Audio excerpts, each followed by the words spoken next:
I was trying to think of a good question to ask you on this week's episode, and I finally came up with one. And so maybe I'll stump you, but I want to know which player not named Matthews, Marner, Tavares, Nylander has the most to prove to you this season? Jack Campbell. Oh, 17-3-2 last season. I know it's 17-3. I'm not sure about the last number, but the dude had a phenomenal year, and they're kind of trusting him off a small sample size, which ever since he got here, backup, starter, he's been pretty good. Yeah.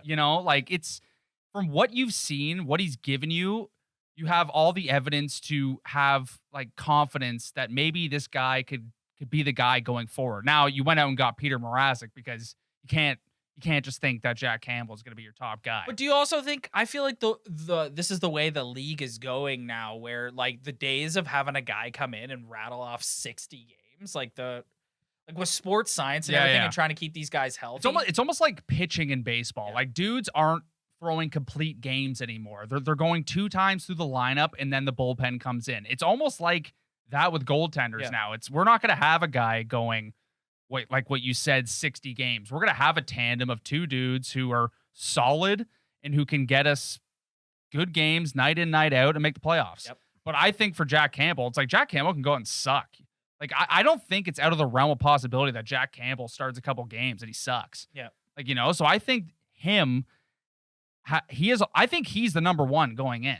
Like you're not going to pick Peter Mrazek over Jack Campbell after what Jack Campbell gave you last year. He was a starting goalie in the playoffs with Freddie Anderson sitting on the And bench. he played pretty damn well. And he wasn't that bad. Yeah. Like and for all the past playoff failures, a lot of fingers were pointed at Freddie Anderson.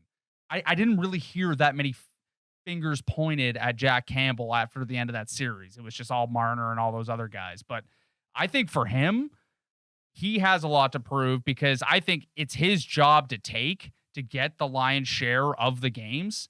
And I think Jack Campbell has a lot of pressure to perform because if he doesn't perform, then it's like, okay, Peter Mrazek's the number one goalie. You're counting on a tandem here, and maybe Peter Mrazek sucks too. So you don't know. No, and Campbell is definitely up there on the list. For me, it's I'm gonna go Ilya Mikheyev, and the reason why I say that is because here's a guy who has really developed a reputation or earned a reputation as a guy who's a great skater and pretty good puck handler. Couldn't put the damn thing in the ocean. Can't score a goal to save his life. Then he and his agent have the stones to come out this season and request a trade and say that they don't like their role on the team. And it's like, so you combine the fact that like your production is nowhere near what, in my opinion, what it should be for you to start making demands like that. And also, guy hurts his wrist. Like has like a pretty scary injury 2 years ago. Yeah. Dubas goes and sits with him in the hospital and whatever. And now you're just going to come out and say, I don't like my role on the team. It's like, score a goal. Yeah, score a goal. He doesn't have a leg. I always try to see like both sides of the argument, even though I always lean to one. The guy doesn't have a leg to stand on. Yeah. He wasn't awful. Like the guy can skate. He has a great feats of speed. But fact of the matter is, like you said, this guy did not put the puck in the net last year. So it's like, what do you want to do? Yep. What line do you want to be on?